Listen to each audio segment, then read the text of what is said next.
Hello everyone, welcome to Kalam's answer writing session for the day. So I hope you all are doing well. Today I've taken up a question on privatization of health and education. So why was this question asked? This question was asked because in recent times when the economic survey came up 3 or 4 days ago, and then there were articles on the newspaper which talked about the government's motive to withdraw itself from the social sector.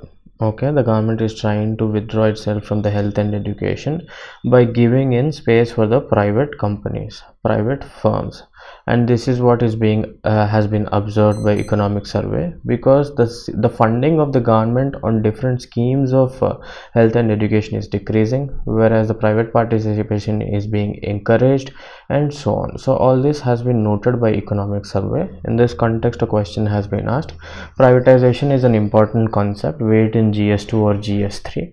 Usually though it is a GS3 question, because privatization, liberalization, globalization, they all come under 1994 reforms and their subsequent changes. But this question has been asked in the GS2 paper. So how do we handle it? So the key to handle this is to address this from a health and education perspective, because we come across that in governance part in GS2, and that is where you can also see the syllabus that has been written. It has been placed under the governance of GS2, and the subtopic being the government policies. So now we'll talk about certain prerequisites when we handle a governance based question. So the first thing you have to keep in mind when you have a governance based question is the usage of articles.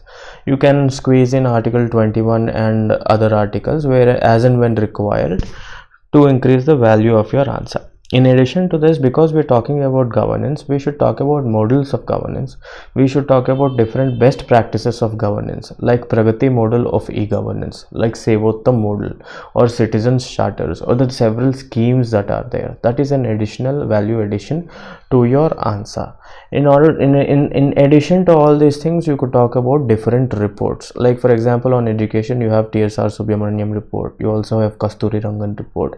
On health you have lots of reports, and in recent times Niti Aayog has come up with lots of proposals in relation to privatization of healthcare, at least in special segments like tertiary segment and so on.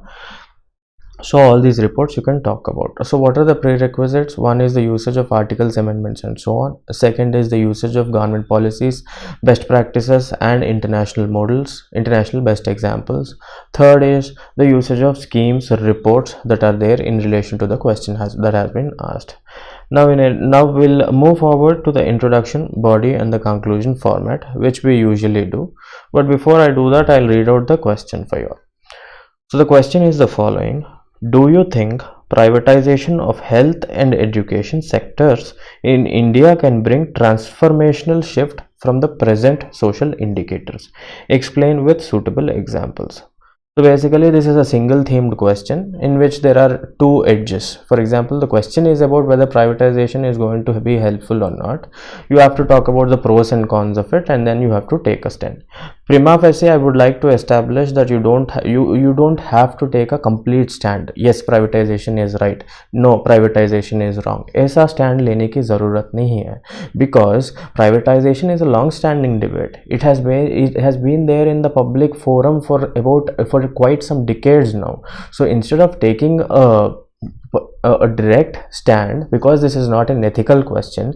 If there is an ethical question like do you want to do corruption, you can take a stand. No, I cannot do corruption. No, I will not do corruption karke. But because this question has pros and cons and both of them are equally valid, so you have to talk about balance your answer, and in the end you have to use the Niti Aayog approach or the constitutional approach or the preambular approach of balance.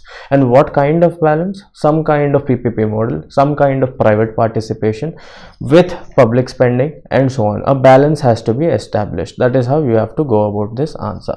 So what are the subheadings that I would evolve? Because he's asking me if privatization of health and education is going to change the social indicators, I'll first talk about it in terms of its support. Yes, privatization can bring in transformational shift, first point. And the second point, or the second subheading, is that there are problems. However, there are certain problems with privatization. Having identified the problems, I'll move forward and talk about the way forward. So this seems to be the structure of the answer, but I want you to keep something in mind. This whole idea of privatizing health and education is to improve social indicators. He's not asking you to talk about the pros and cons of health and privatization in health and education. He's asking you how privatization of health and education will bring about change in social indicators. What do we mean by social indicators? You talk about life expectancy, you talk about poverty, you talk about illiteracy, well-being, freedom a person has. So all these factors of social life become important as social indicators. So don't talk about the pros and cons of privatization of health and education. You have to keep that in mind. But this person has seems to have made that mistake, but we'll point that out. Now I've evolved the subheadings. Now we will see how to introduce this answer. One way to introduce this answer is to talk about privatization as such, but that makes more sense in a GS3 paper because privatization is an economic term. Instead of that, how about I start with social indicators? How about I mention the fact that India is doing poorly on several social indicator reports like Human Development Index, like Social Progress Index, and then you have Multidimensional Poverty Index, and then you have Happiness Index. So these are all basically tools to measure the social well-being. In a manner of speaking, tools to measure the social indicators in a country. Okay. So you could talk about how India is performing in all these reports, and by showing that there is dismal performance, you pave the way for the next subheading, which talks about privatization of health and education leading to good social indicators. So that should be the introduction, body, and the conclusion format for this answer. Now I'll simply move forward and see how this person has written the answer. So he starts out by saying the following: Human Development Index, Social Progress Index, etc. They are all performing poorly in social indicators, and at the same time in his brackets he is trying to identify the social indicators. So he's clearly telling the examiner that I'm not going to talk about just privatization of health and education, but I'm going to establish how this privatization of health and education is going to help the social indicators in the economy. So that is what he's talking about. But in addition to this, he could have talked about multidimensional poverty index, Gini coefficient, etc., etc. There are several reports on social indicators. You could use any 2 or 3 of them just to showcase your knowledge, just to add some value, but don't write too much in your introduction because this is just a 10 marker. So now let's see what his points are. Privatization of health and education can bring a transformational shift. Okay, that's a good side. What are the points? Market discipline can improve efficiency. Okay, when these private firms come by, they work on the basis of profit motive and they compete amongst each other. So this creates some kind of efficiency. Tertiary healthcare and education tertiary education are of high cost. It costs a lot to prepare the labs in order to prepare the diagnostic equipment and so on. All these things, be it in healthcare or education, tertiary sector is basically very costly and the government doesn't have money, and private sector can chip in. Okay, and then he moves to the next point. He says privatization decreases political interference. Okay, when the entity is privatized, it acts as an autonomous entity, and it is managed by an autonomous board. The government doesn't have any say or much say in this, so they can take their decisions in an independent manner, and it is going to create another layer of efficiency. Next, he is moving forward to say increased competition can help them produce low cost education. So this is basic principle of economics. When there is perfect competition, different firms compete to produce the best product at the cheapest price, so that they can capture the market. The same is the case with private healthcare and education. So these firms come in, they set up schools and so on, they start competing, and in order to produce the best value at the lowest cost, that is what they will try and do. So it will lead to low cost education in the cities. But then the problem is these people do not even have the incentive to go to tribal areas or areas in the northeast and islands because the profit is low. That point seems to be not here, and even if he must have written it, we will see if he has written it. So it brings in foreign entry. So when there is private investment, when there is private entry, when there is competition, the foreign players have some kind of confidence. अच्छा, यहाँ भी जा सकते हैं. There is honest competition. I can go there and try my luck. So the foreign entry will also lead to an increasing reach of health and education. That's a good point. And then private entry can compensate poor state funding of health and education. The state funding of health and education is very dismal. Like for example, if you look at the national health policy, or prior to that, if you look at the draft national health policy, they want India to spend about 2.5% of the GDP on health alone, and we don't spend so much, and we don't meet the targets on education as well based on different reports. So there is less money with the government basically, and now the private sector entry can increase this efficiency. Next is good health and education have spin-off benefits. Spin-off is a good word, you can use it in your answers. It is going to add value to your answers. Spin-off benefits in all other social factors like improving dignity of human life. So has written really nice points, but then there is a really big glitch here. He was supposed to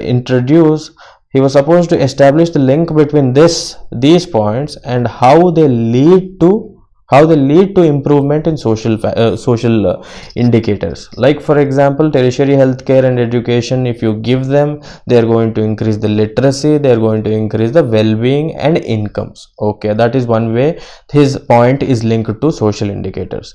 Increased competition and can help them to produce low cost education. When you have low cost education, it will reach out to more people. There again, you will have larger literacy. Now my point is, all these points are good, but these points were supposed to explicitly link themselves to the betterment of social indicators, because that is what has been asked. You were supposed to write these points in the context of social indicators like literacy, poverty, gender parity, and so on. All these social indicators have to be written.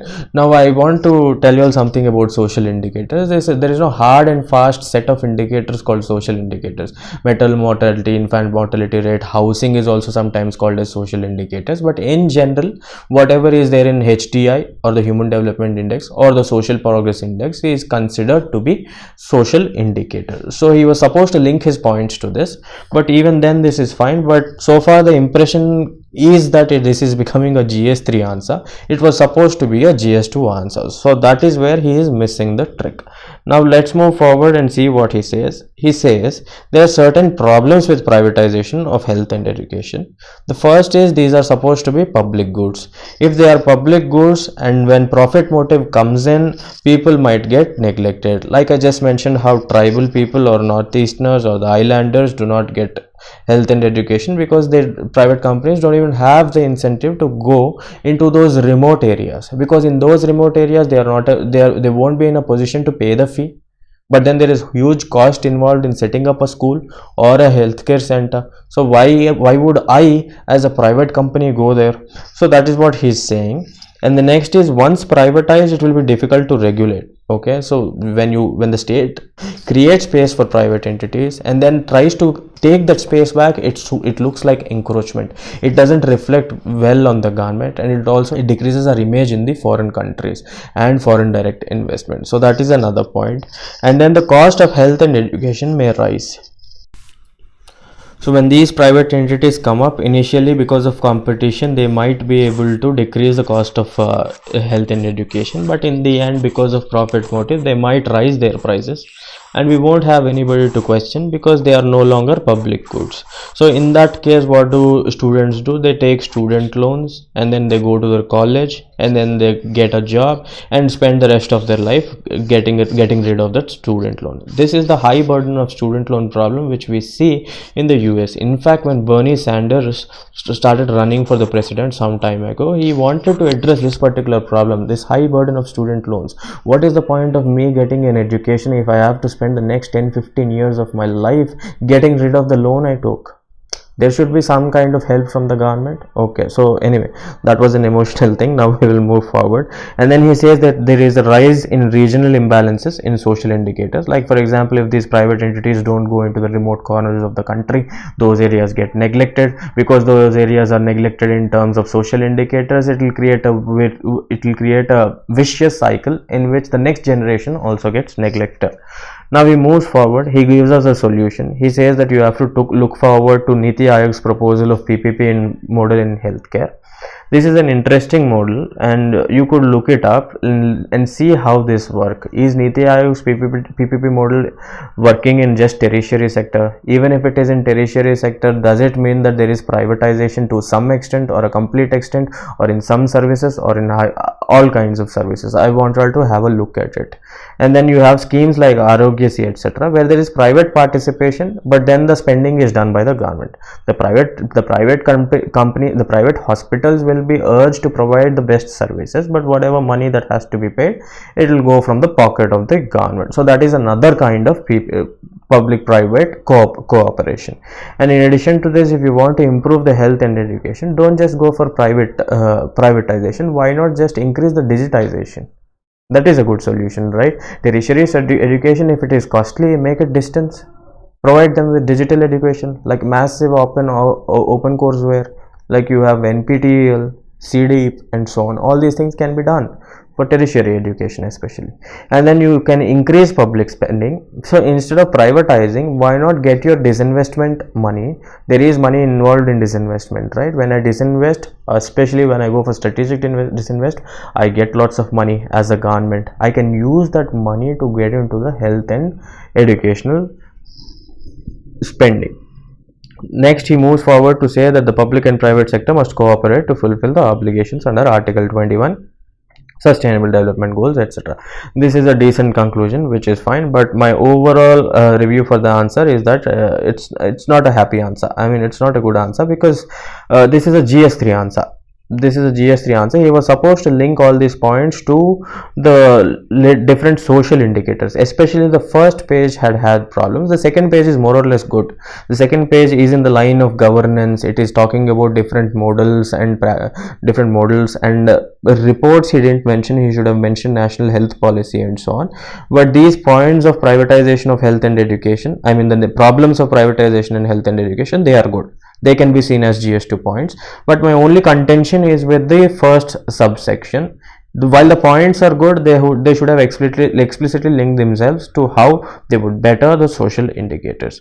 That should be my review for the day. What do we do next? You go home, write the answer, add your extra points in the comment section for the benefit of the all. Okay, thank you. Let's meet tomorrow.